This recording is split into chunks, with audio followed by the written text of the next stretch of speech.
Hey, guys, and otherwise. Actually, forget I said that. This is not the real intro. This is an intro from Future John to explain what's going on with this episode. We have our very first two-part episode. This went on for so long, we ended up having a 2-hour conversation about this issue.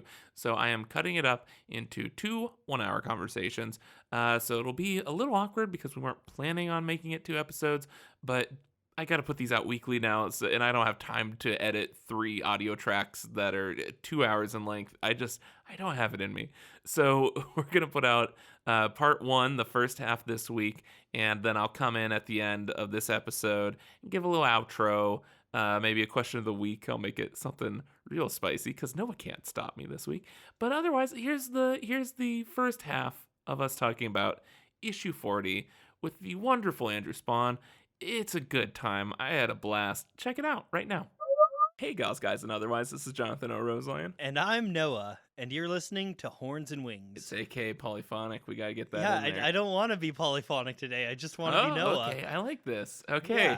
Yeah. Horns and Wings fame. Aka the other one. Yeah, start it from the top. This is what we're sticking with. We're talking about issue number 40, which is, of course, the issue with Fadeaway and magic mushrooms and castles made of clouds. Noah. John. Who said comics aren't high art? Okay. Let's get into the issue.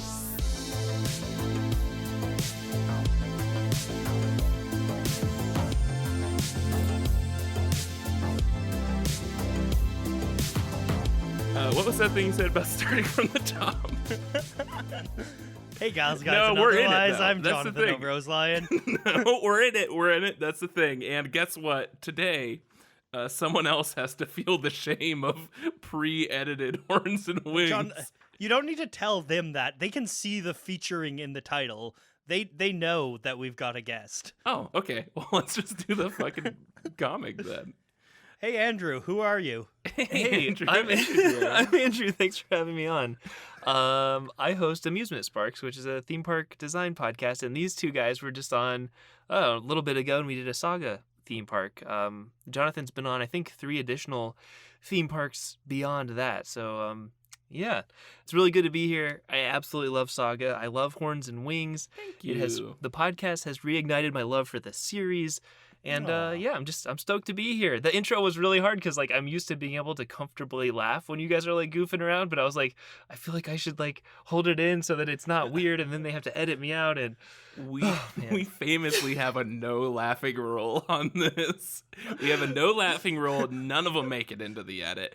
Everyone online talks about how proud they are of us for never laughing online. And it's a big triumph of ours. That's a good conceit for a podcast. No if you laughs laugh, you're allowed. kicked off the podcast. Yeah. Oh, I wouldn't last a second. Yeah, we're so happy to have you here.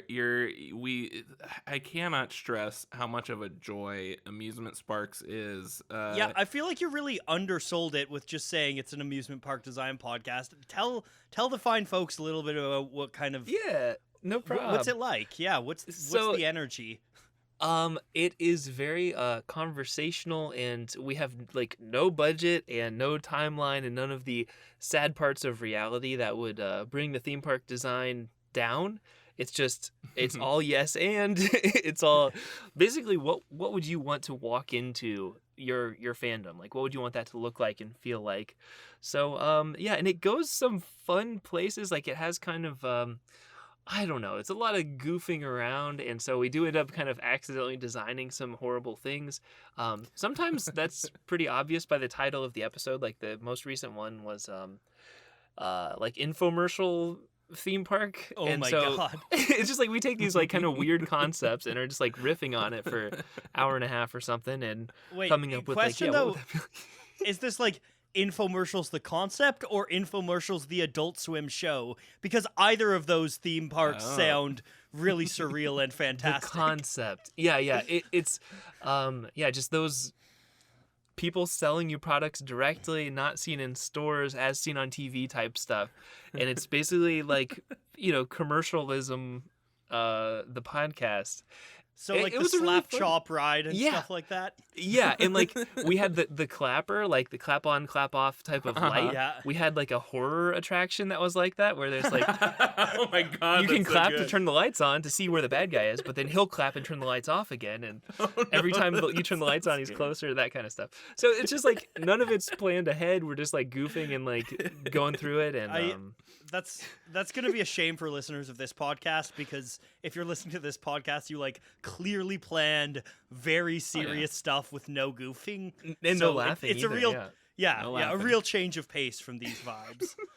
No, yeah. If people want to go listen to the episode we did, that was a blast. A good example Yeah. that immediately comes to mind is the fact that we spent what has to be a good $40 million on a room that one person can go into at a time to put on a VR helmet to use the Was it the use crash the helm? crash helm. Yeah, that would be such to a cool get into VR a attraction. though. second room.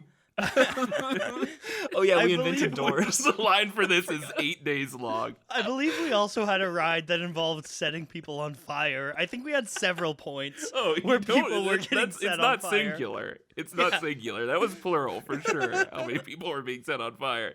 It's very on our trash island. There's a lot of lore that Yeah. was generated in Yeah, this that's episode. true. The podcast yeah. does generate a lot of lore because it's a lot of like we walk into a blank canvas every episode and just kind of go crazy. It's an all ages show, but a lot of the ideas are very dangerous design concepts. That was especially fun because we did a Saga themed theme park and we had to make it all ages. Right. And so I don't think I even edited a ton out.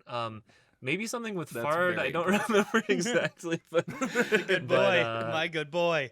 yeah, Sextillion. I think we changed it to be like we had like a censored version of it. I kind of forget some of the details, but it was a ton of fun to record that. And yeah, stoked to be here with you guys. I like your Yeah. vibe. I like this podcast a lot. Like I said, Thank you. And can you tell us a bit about your relationship with Saga? Like how'd you come to Saga? What do you like about Saga? How long have you been reading it? That sort of thing. that's a great question. It was when the first trade first came out, so I don't know what year Oh, that wow. was. wow, yeah. Long time ago. Maybe like late 2012, early 2013, something like that. Yeah, that would make sense because it was before I met my ex-wife, so it has been a long time.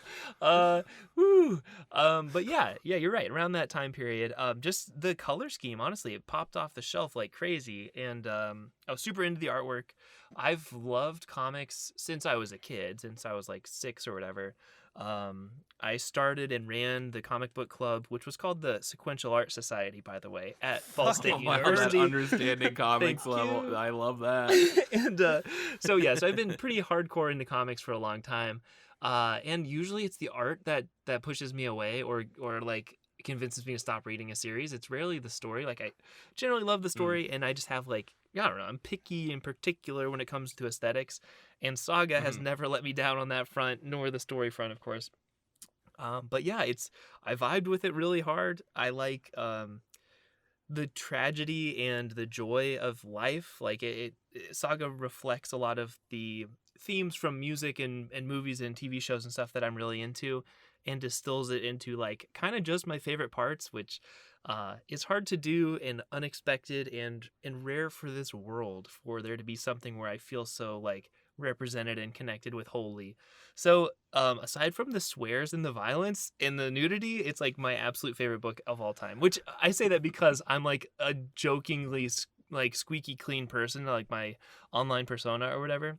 But I do still say to anyone who will ask, Saga is my favorite book of all time. But which is weird because everything else I endorse or like recommend is totally PG, like pretty like safe for work and like safe for a middle school kid to get into. But not Saga. I don't see what's wrong with a middle school kid reading Saga. I mean, honestly, yeah. Like I honestly agree with that. So yeah, I don't know.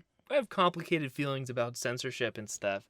But yeah, Saga is fantastic and I think everyone should read it. And yeah, it's definitely worth getting into. You just bring such a wholesome energy to every conversation, Andrew. It's delightful.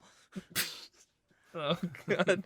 Well, thanks. I appreciate that. So should we get into this issue then? Let's talk about the cover of this issue because I I'm literally hesitating to say I fucking love it because now Andrew's here. And I feel like Fudging like heck, I've been- guys. Fudging heck, this is a I feel like I've been cover. cleansed. It's like it literally feels like swearing in front of a priest or something Oh now. my god! and I think I might even let a few foul words fly on this podcast. Oh my god! I know I've This is premeditated it a little bit. Oh my Like god! I adjusted my boundaries for myself a little bit. You know. I just love the idea of Yeah. seeing your notes on this issue. It's just like, fuck, piss. Well, the weird thing is my copy. I read this the first time I read Saga. I read it backwards to forwards, like word for word, so I don't understand what's going on in the context, and I just cross out any swears, and then I like censor bars over anything. No, I'm just kidding. It was a good That bit. was a dumb joke. Oh my god. I like that concept. It's like the Christopher Walken taking out the punctuation approach. Honestly, to at it, first I where thought it's you were just gonna like- say you did that and like looked at the art and something. I was gonna be like, man, the sequential art society really operates on a higher level than the rest of us. You're really on some next level shit. It's not about enjoying it or understand what the artist wanted to express. It's about looking at what you are expecting to look at. It's about is- objectively quantifying the metrics through which the comic is made. This is, I feel like, the thing that like every comic creator is just like convinced that this person exists. Where it's like, I need to factor in some insane person reading Or- this backwards, and or- it still needs to work. And all Yeah, the page or some turns need to work insane in any person who direction. reads through every issue, summarizing each panel at a time to an audience of fans. Assuming everything has intention. And Oh my god. speaking of, what is the deeper meaning behind the cartoons on Prince Yeah, Robot's yeah. Do you face want to? here? We haven't even described the cover yet, Andrew. Do you want to have the honors of describing what we're seeing here? I sure do. Do we know the character facing away from the camera yet? Yes, yeah, we do. that is Curty. Curty, okay. Yeah. So Curty is sitting down looking at Prince Robot's face, which is projecting a cartoon. They're in a dark room where the only light source is the television that's playing some kind of like Fraggle Rock looking. It's a cartoon though; it's not like a puppet, but that kind of art style, 70s looking cartoon. And Prince Robot's sitting on the floor. They're both sitting on the floor, kind of crisscross applesauce. And Prince Robot has his arms crossed. He looks kind of like, I don't know, upset or bored. And It's like a begrudgingly entertaining. Yeah. This it's kid, interesting. Yeah, and again, we've got another one of these kind of like abstract voids that Fiona Staples loves to do Yeah. for the cover. The And cover it works void. really well. It just Yeah, the glow again, of the TV is beautiful. Like it Yeah. looks very well observed, and I love this vibe of just like watching TV in the dark. And it's a small TV too. It's I don't know, I like it a lot. it really does make you feel like you're like it definitely gives me vibes of like being a kid watching cartoons with a babysitter, except in this instance the babysitter is literally the TV. Yeah, that was my experience. That's an interesting metaphor. Like if a TV was sentient and was like, yes, you are watching this, and I'm looking at you while you're watching it. Like, Yeah. wow, what an Raised experience. by TV.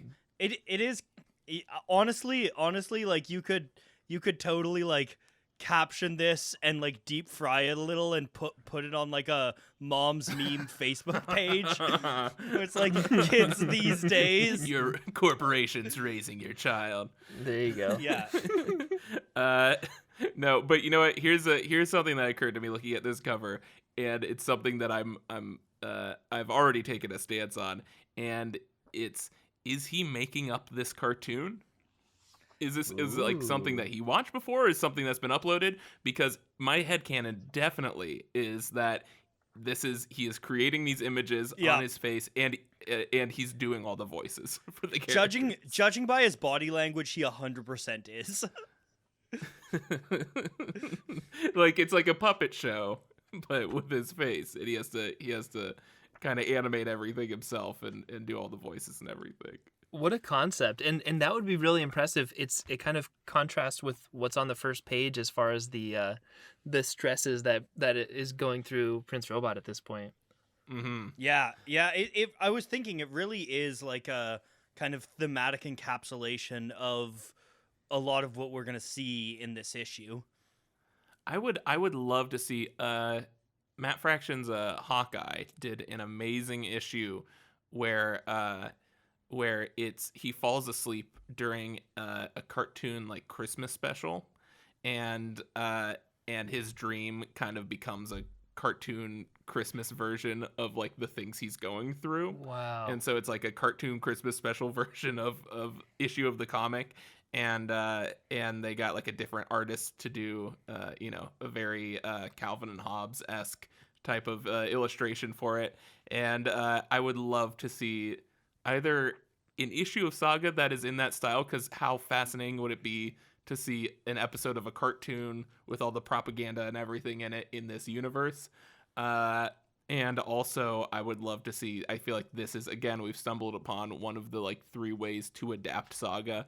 Just make it a children's cartoon. Is there does this fan art exist? Because if it doesn't, it should, of the Will and Lion Cat drawn as Calvin and Hobbes.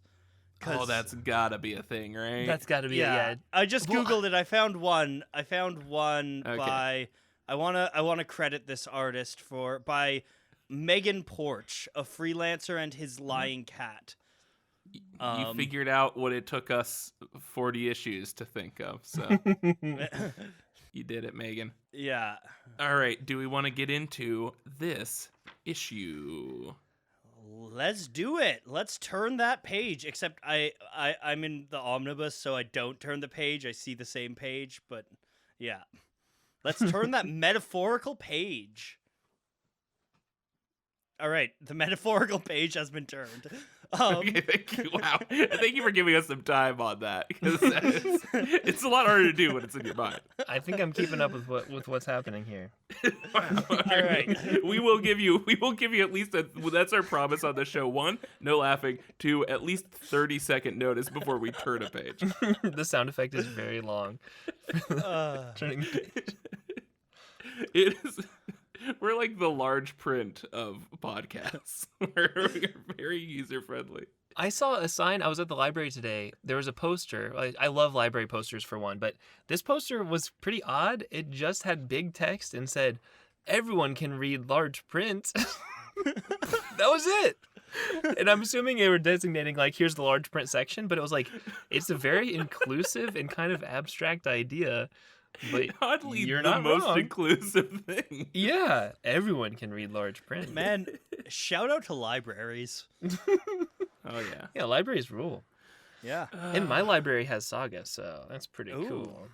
They're like the Andrew of buildings. Yes, they are. So, They very much are. Kind it's of oddly accurate. socially acceptable leftist, Quiet. pro-education, No swearing. affordable.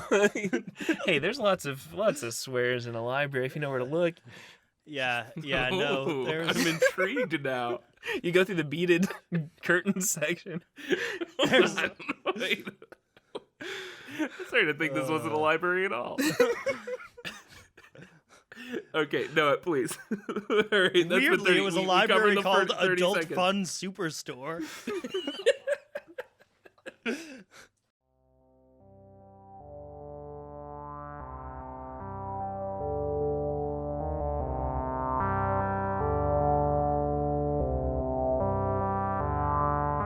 The opening panel is a close-up of Squire, Prince Robot 4's son.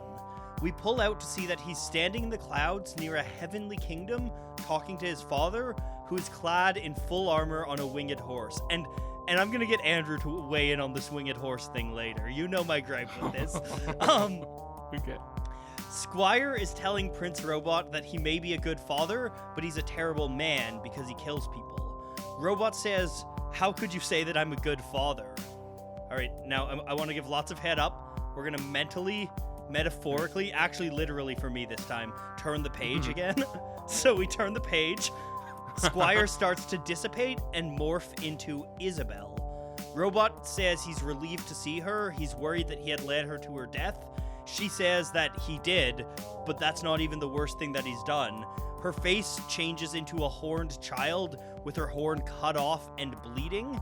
And then on the next page, that panel is sideways, and we pull out and realize all of this is playing on Prince Robot's screen as he is sleeping.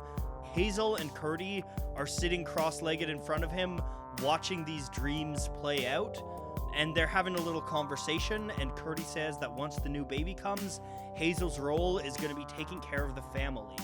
Hazel says that she doesn't want to share her family. She just got her family back. She doesn't want to have to share her mom and dad. And just then, Prince Robot groggily wakes up. The children scream and run off, and Robot tells them to, I'm just going to read this quote because it's so good. You prepubescent perverts, I told you to quit watching me sleep.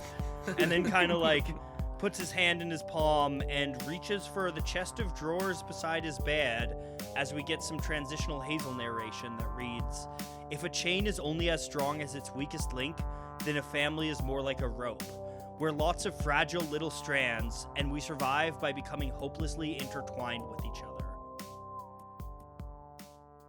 Which is just beautiful. I absolutely love that. Kind of two scenes in one, as is with a lot of the dream sequences. We got to do a tally of how many issues start with the dream sequence. Yeah, I think we're there up might to, be 4. there might need to be a best dream sequence category in the Lauper Awards this year. That's a great idea. Yeah. Yeah.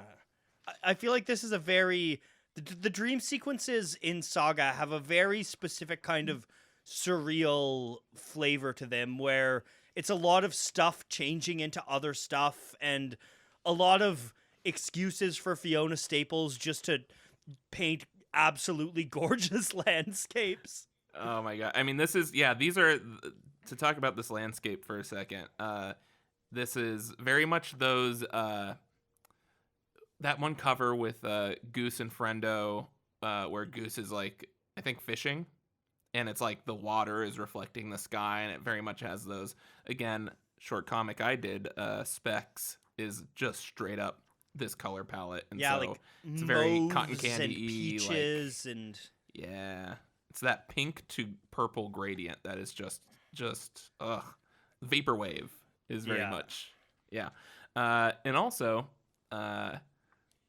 Castle Made of Clouds. Noah, do you know what song has Castle Made of Clouds as one of the opening lyrics? Is it Castle Made of Clouds by The Castles? yeah, you got it. So there's that reference out of the way. There's a song called Wonder Boy by Tenacious D. Starts high above the Monkey Butt Castle Made of Clouds. So I'm glad you know. I'm glad you know all the Tenacious D deep cuts, John. You don't even. First of all, it's one of their biggest hits, but also you don't even fucking know. No, you don't even test know. That's once we run out of issues for this, it's just pure. By the way, D Tenacious D, if either of you happen to be listening to this, please come on the show. Actually, I only want Kyle Gass on the show. Jack Black can sit this one out. He's uninvited. Give me the gas. Dang. But yeah, no, I love this setting. That castle's super cool. It reminds me of the Little Mermaid like VHS box. That's my exactly what I was first thinking. instinct was to look for the hidden penis. Right, exactly. Because That's what we're all doing all the time anyway, right? that's what you're doing at that library all day. Whenever I step into a new room, that's what goes through my mind. It's almost got some like every room's an escape room for you, but it's behind the dick. Then I can finally escape. Escape. It's like if the Little Mermaid castle was Minas Tirith. That's the look of this castle, I think. Wow. It wasn't nerdy enough conversation. Okay, Lord of the Rings is cool, mainstream, dude. Yeah, well, so is Jack Black, bro. Yeah, but he's not invited. All right, what's going on with the that's horse? true. It's got like a beak. Yeah. He's kind of got some of the winged horses we've seen here from the horns do have like a bit of a beak going on. Mm-hmm. Yeah, and I like that little like on its belly, it's got that like transition from horsehair to feathers thing Oh, going yeah, on. That's very yeah. cool. That's But yeah, so yeah, you wanted to say something about this Pegasus? It's called a winged horse, John. Pegasus is a proper noun. Yes, exactly. Pegasus is one being, and this is not Yes. Pegasus. I knew you would back me up. Now on here's this. the thing. I How knew do you know would this? have my back on Now, this, hold on. Andrew. Okay, well, he'll get a chance to redeem himself once we talk about the The telepathy. yeah. But how do we know that this specific horse is not Pegasus? It's a dream. How do we know this is not Pegasus? Because Pegasus doesn't have a beak, obviously, John. Well, it's called artistic liberty. If it was the Pegasus, we would still not call it a Pegasus. We would just call Ooh, it Pegasus. yes. I call you a Noah constantly. Well, that's Noah. Yeah. I'll text that's a Haley stammer. mid recording a lot of the time and be like, he's being such a Noah right now. I mean, I am such a Noah all the time. That is But true. yeah, Pegasus is a proper noun. Wow. Really, 40 issues on, and we're really finding a lot of This new is- stuff yeah. to talk about. Yeah. Can I point out that? So, do we think that that Isabel is just gonna be the new the Stalk, where it's just, even though she's dead, just gonna keep finding reasons to bring her back? Because this felt this felt like a fresh wound to me to see Isabel again this soon. Yeah. Well, and also like to see Isabel with like the mid transformation thing with the illusion transforming into Isabel. Like, it's not fair to give that shred of hope, you know? Yeah, it's tricky. They're definitely pulling at the heartstrings. But I'm glad to see her though. You know, it's Bittersweet. tricky. Yeah, it's bittersweet. Exactly. It hurts, but you want more of it. So it's like life. It's like Saga. I think a little detail in this that I like is if you continue watching the dream on his screen, it looks like this illusion Squire Isabel girl like lunges at him, and you see Prince Robot in third person on his own screen, naked and kind of like cowering. It's the whole concept of like the dreams playing out on the robot screen is just incredible. Just so much room for that. Yeah, and then the child chokes out Prince Robot in his dreams, and the screen shuts off when he wakes up. I love that. And that's the fact that he's transitioning from a full suit of armor to suddenly naked. Yeah. Is a very, like, we can get into some dream analysis with that too. Absolutely. It's pretty clear, like, the struggle of Prince Robot, which I love, by the way. And I also love this, just the kind of connection with the cover, like just a kid watching TV in the dark. It reminds me of what I loved about infomercials, actually. That infomercials theme park, we started talking about that. Like, it's so cool, just like late at night, just like what's on TV kind of stuff. You kind of get exposed to things that aren't necessarily meant for you, but like, Yeah. I'm remembering back to like watching horror movies and stuff after my parents went to bed, or sleeping over at a friend's house, watching stuff I wasn't supposed to be watching. But like, those are really like great memories and great moments. And it's cool to see that Hazel and Curdy get to kind of have these moments where they just watch Prince Robot for sleep, and like they get to watch his dreams. And there's like some kind of crazy stuff, and they're talking about like how it's not boring. Like it's always creepy, but it's never boring. It's like I like that vibe. Like, yeah, that's part of life, and like learning about the world. If you could watch someone else's dreams, like it's pretty cool. I'd watch Prince Robot streams. Yeah, exactly. I don't have shame. I do. Yeah, I do nothing really else like on. it. Like that's something that this arc has been really great about so far, is because I think, ironically, as adults, we tend to shield ourselves from the idea of just what children are exposed to constantly. Especially, I can't even imagine now with the internet. Like, because for us, it really was that, like, oh, I stayed up till 1:30, and on Comedy Central at 1:30 we're gonna get the incredibly censored, like, Girls Gone Wild infomercial or something. Oh yeah. And and there's a lot of stuff in this of just like, from her blowing up bugs or like her first kiss and stuff, but just these.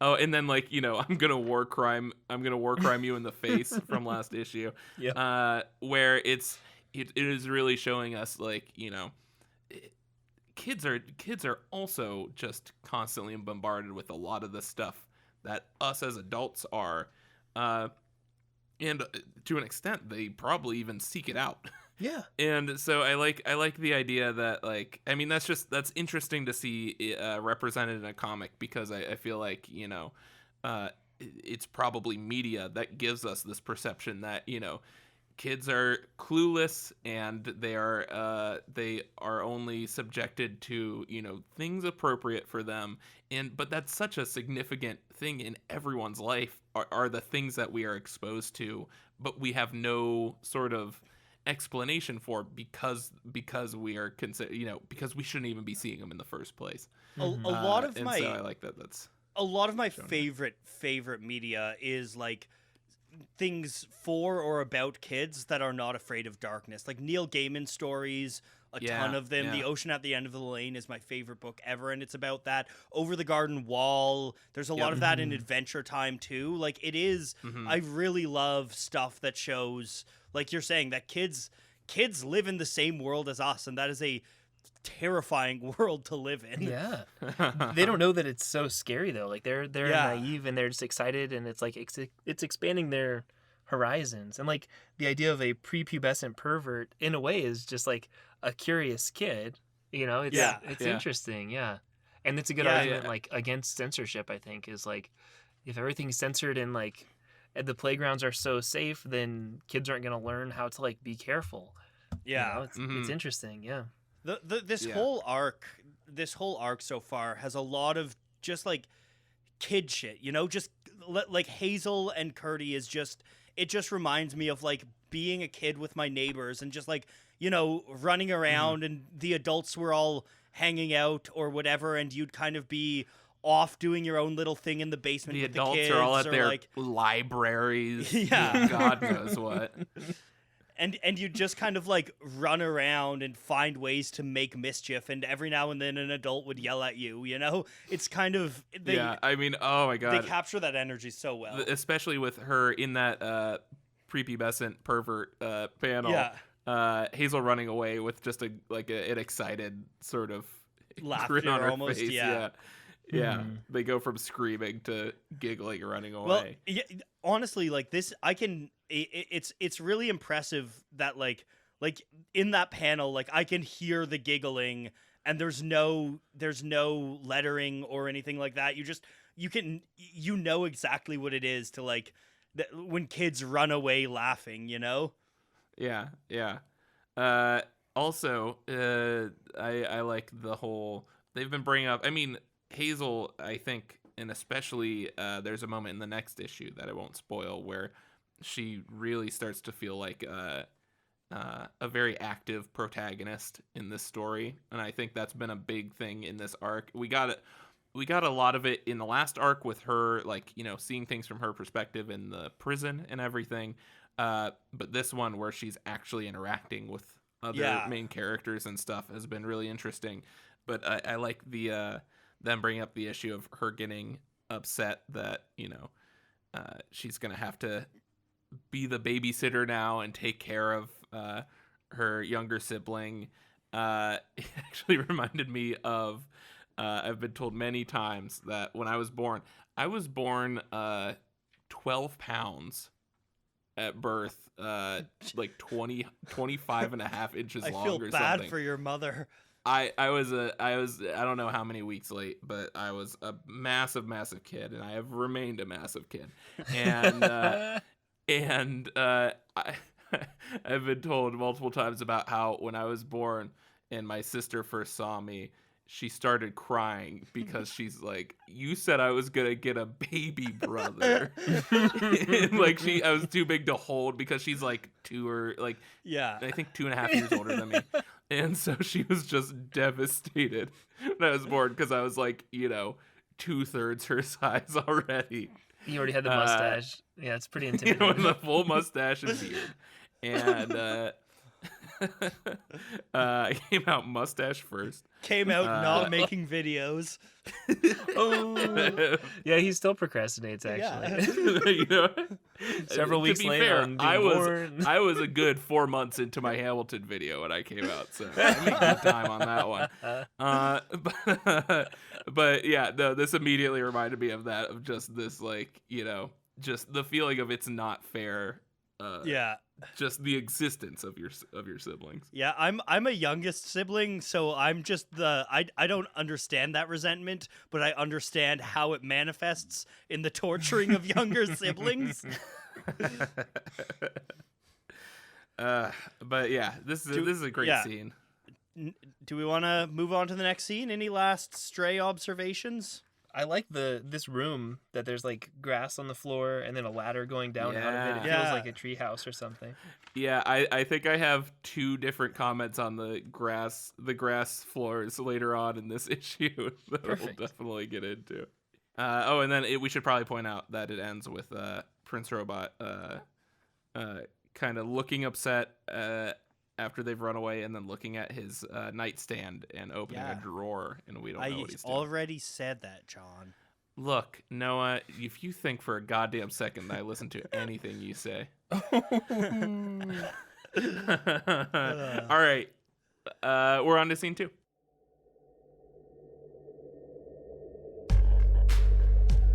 So, the HTN continues its family rope simile? I think it might be a simile. It could be a simile. Because it's similar. Yep, Take a look. it's more like, it is a simile. Yep. Cool, I nailed it. The HTN continues its family rope simile. With the happiest families I ever met were all frayed, but they were also tighter than a hangman's noose. A horned officer orders her infantry to retreat as, like, sort of conch shell spaceships. Have we seen these before? I will actually say, John, I think it's an analogy, not a simile. I'm sticking to my simile here. If I may weigh in, I think simile uses like or as to compare 2 things, and it says more like a rope. But I think, an analogy is not bound by the like or as rules. hold An on. analogy is Pause the music. an analogy Here's the thing. is comparing 2 things to make an extended point, and that's what this is doing. But here's the thing. This is going to be a real. I think tight we can 40 all minute meet in the middle episode, and say guys. we can meet in the middle and say it's telepathy. Yes. So, Beautiful. a horned officer orders her infantry to retreat as You're a conch shell horned ships. officer, John. Oh boy. Shell ships fly away from Fang in the distance. Marco watches the scene through binoculars as Jabara arrives. Marco's confused by Reed's retreat since they outnumbered the Landfallians 10-1. Jabara says it's all the more reason to be prepared as he tries to give him the gold Batwing crossguard sword to match his shield. He turns it down, saying, "When Hazel was kidnapped, I viewed weapons as a necessary evil. I'm now beginning to remember that they're simply the latter." Jabara begins to contradict him, saying a weapon is only as good or evil as its wielder. He mustn't be scared too. And then she's suddenly cut off by a terrifying Marco, turning and screaming at her, "I'm not fucking scared." We get that red background again of rage Marco. An awkward silence before he apologizes to her. It's hard for him to be back on Fang since it's where he first killed someone in battle. He looks ashamed as he talks about how exhilarating it was to wield a weapon, sometimes even more exhilarating than holding his daughter for the first time. Our view of Marco becomes vignetted as we watch him through a telescope. On the other side of the telescope, we see the march. The feminine head asks the masculine head what they see. The masculine head responds, "Financial independence." And we end the scene there. It's a great line. It's Yeah. great. Return to the Marco Rage. We haven't seen a Marco Rad panel in a while. I think this is the first time since getting or nearly getting Hazel back on the ice planet, probably, or close to that. We saw it in his flashbacks when he was overdosing on Fade Away. Yeah, and that was leading into that whole situation. So yeah, and that was in response to Jabara saying, you know, it's it's only as good or evil as the person who wields it. And I think that kind of struck a nerve with Marco of he, even if it's subconsciously, I think his, it's kind of hinting at that the fear is that he thinks he is evil. Yeah. And yet it's easier for him to place that on the weapon. I love which is I love the panel really interesting after the rage where it's just Marco and Jabara just kind of like sharing a look. Mm-hmm. Yeah, I feel like we've seen this look on his face before of like just frustration with himself and like sadness for what he just did to someone. Mm-hmm. I feel like he has so much like remorse when he has those outbursts. Yeah, it's so I like seeing it's interesting seeing like we're really deep in now Marco's character kind of like ebb back and forth between it's almost like violence is a drug to him, right? Like it's almost like he's relapsing into violence and then, he's away from it and he's doing better and like he's doing well and then the tug of violence like pulls to him and he loses control again and then looks very like you said, like very like disappointed in himself. Mm-hmm. It's almost like that. It's like a mindfulness thing where he still has those immediate reactions, but he's able to reflect on it very quickly and pull himself out of it at this point, which I think is a much more realistic portrayal of anything emotional that someone's dealing with, rather than it just never happens again, but just being able to feel that, being able to apologize for it immediately, Yeah, or feel right bad about after. it immediately, and recognize And that Jabara kind of has compassion for him right away too. Mm-hmm. She seems scared in the moment with the red panel, but then immediately afterwards she just kind of looks like sad or she's trying to understand him, and then she pretty immediately is like, I understand you. Yeah. I think it's interesting because like I think her saying, I see how hard it would be to take up arms again. It's not like it seems like she's not like changing her opinion on what she's saying about weapons and violence at all, right? Like she's just understanding that this is difficult for Marco. Like it's not like Marco's like, swaying her at all with his arguments. Yeah. And then his next line, I think, is one of the most powerful parts of this whole this issue. Is she said, "I see how hard it would be to take up arms again." He said, "That's the thing. It wasn't hard at all. Holding that sword was never anything less than exhilarating. I felt as alive as I did holding my daughter for the first time." So it's like that's honestly, pretty hardcore stuff. That line's kind of the whole of Saga summed up in one line, right? Like the holding a sword felt as exhilarating as holding his daughter. Like that like violence and parenthood and like that's all of the kind of questions hanging over this entire series tied up together in one little phrase. Yeah, it's like a brutal confession. Yeah. That you wouldn't normally say, like in polite company or whatever. If you weren't like having a really bad day, you would never say that. But it's Saga's so honest and so vulnerable and so like sharp sometimes. It's really fascinating. Yeah, and again, that really lends itself to that sort of addiction perspective on Marco, seeing it through that lens, where it's just he has those weak points, but you just see so much more clarity now. But even then, it's this interesting. I think that the thing that's interesting about this is the fact that she's contradicting him on that, and because it is he does have a kind of like, and again, it's that thing of Saga constantly challenging its own like morals and its own like the things it's trying to say.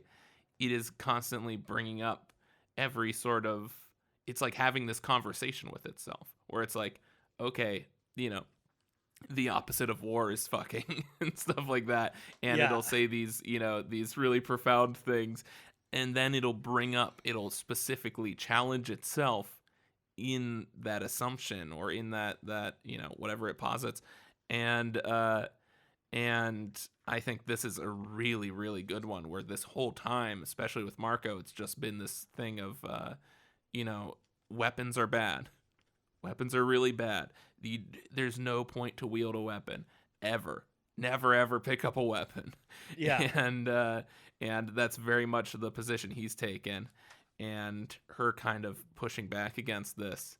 And this, I think that's one of the things that keeps such a long series so fresh, is that it really, really wants to explore the full extent of like the ramifications of what it's talking about, and not just make these very easy, seemingly profound statements, but really, really challenging them.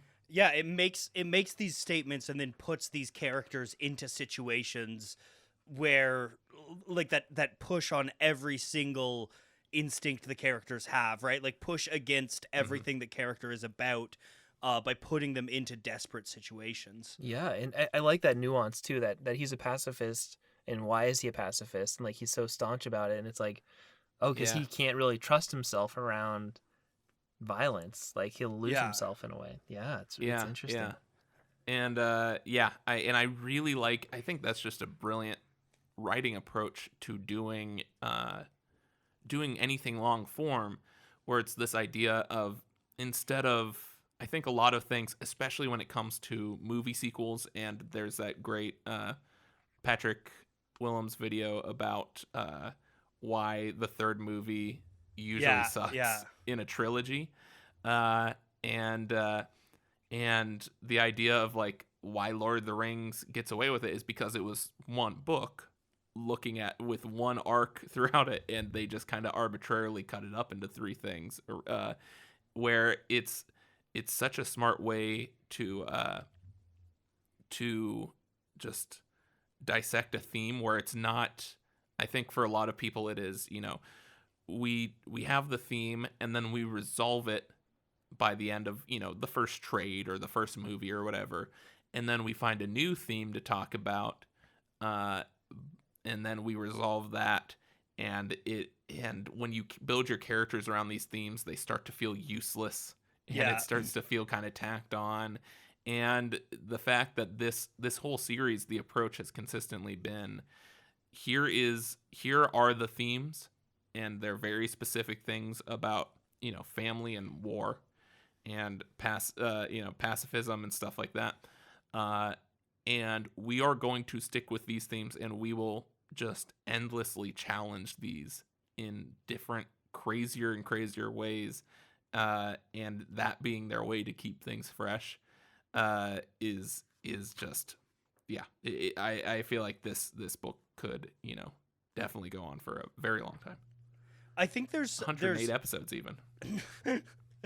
I think there's some really cool like metatextual stuff going on in the scene too, where it opens on this shot of violence that looks fucking rad as hell.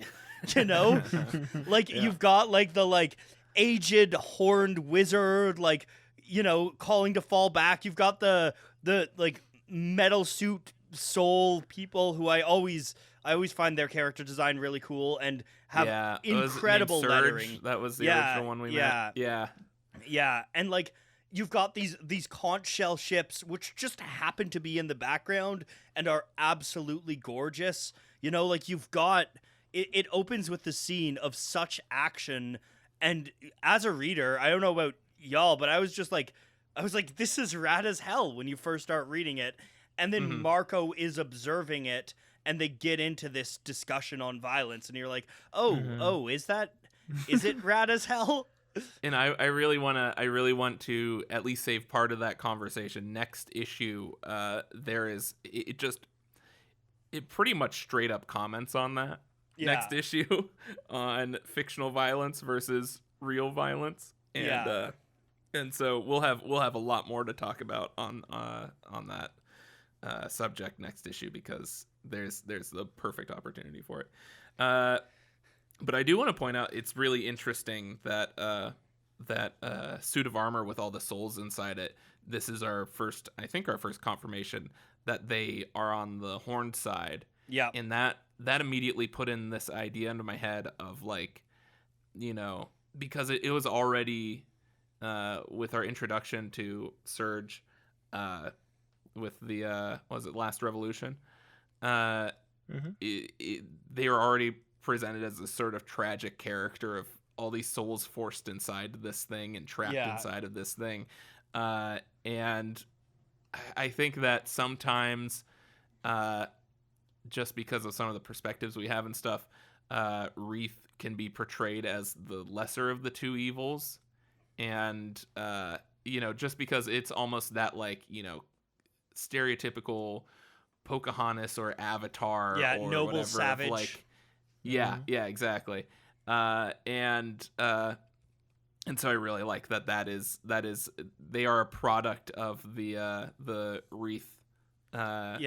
military, is that they've, assuming they've used magic to kind of force these souls into this contraption to force them to fight, is really interesting. you look at that even too in the modeling, and I think like a lot of the wings kind of look is a lot more like, American military kind of, or like, sci-fi stuff like that, and it's like, but then you think and you're like, well, I would say a lot of the look from Wreath comes from like Imperial Japan, and if you know a lot about Imperial Japan, not the good guys. Yeah, it is interesting. This piece right here kind of looks like something like a medieval samurai tiki Kool-Aid man to me. Yeah. It's a fascinating character. Yeah, design. that's true. It is very samurai Kool-Aid man. That can be the title of the episode name. I like that. There we go. That's exactly what he is. Have we seen these conch shell ships? I don't think we have. I love that they're absolutely gorgeous. We have never seen them before, and they're just in the background. Yeah, they're tiny little, like, silhouetted background things I now have such a vivid, like, just picture of them in my mind. And absolutely. And that's another thing that's really interesting about this shot, is that we're getting more of an idea of the military power of the horned military. I also think this is a really interesting placement of the transitional Hazel narration. Because like the happiest families I met were all frayed, but they were also tighter than a hangman's noose. It's really interesting having that over what looks like I don't know army terms, but like a battalion or a squadron or something, over some organization of military soldiers. And it is interesting, the frayed families, the families that are tighter than a hangman's noose, like that is very much the literally like the band of brothers thing, right? Like the fellow soldiers as family metaphor. Do we want to take a crack at what we think the blue language? Yeah. I want Andrew to take a crack at that. I assume that the leader woman is saying retreat. You nailed that one. Something about dying is probably in the middle panel there. Oh yeah, because we have Niaj Sortaj Ne Mortu Tai. I think it's like no more of us need to die or something like that. Very close. Yeah, it's our destinies should not die here. Which is cool. Pretty rad. Yeah, I agree. Also, I really like, this is something I just noticed, I like that we get the transition twice here between like binoculars and a telescope, that we keep almost that logistically, we are zoomed in so many different ways here. It's like that meme of the person in the church with the gun and then the person up with the gun, No. Not a clue, but I don't know this meme. It's from a movie. First the Canadian. The assassination chain meme, apparently. Okay. Here, Googling. I'll post it. I'll give y'all a link. To here, we're putting it in Hangout stuff. I'm looking this up.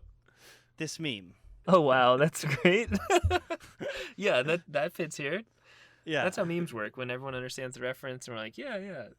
Yeah. Now we're on the same page. And yes, that was an appropriate reference. All right. Look it up. Anyway, yes. I just Yeah, noticed that we'll fix it in post.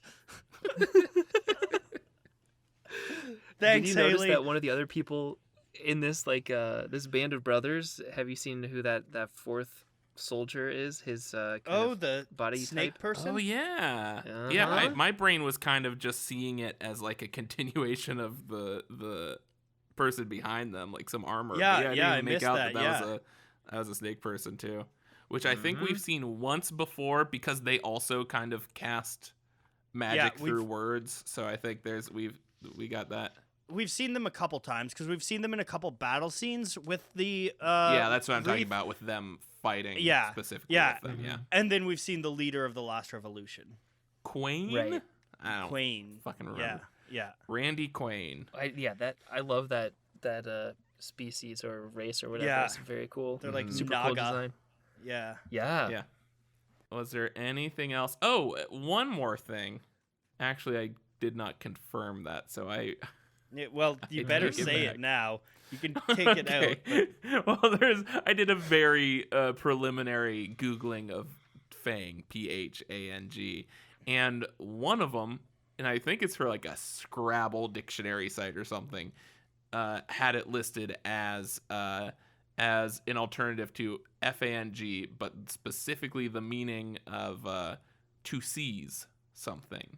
It is apparently a meaning of the word Fang. Is to seize something. So whether or not that is actually true, it is valid in Scrabble. And that's what really matters on Horns and Wings. Apparently, this is also a Google. Apparently, it means having the power and authority to use something in Vietnamese, Ooh. Yeah. That's the other one I saw. which which makes I'm a lot guessing of that one sense. Yeah. Is that one? Would that? I wonder if that one's pronounced Fong. Yeah, I'm not sure. I think Vietnamese does have the hard A sound, but I'm not sure. I think this is one just like Alana being confirmed as the pronunciation by Brian K. Vaughan. I think this is one that will need clarification when someone Inevitably. that knows him will be on the show. He's not invited on the show. Him and Jack Black are the only two people blacklisted from Horns and Wings. Yeah, But if said someone can ask him. We said a bad thing about him once and decided we can't have him on.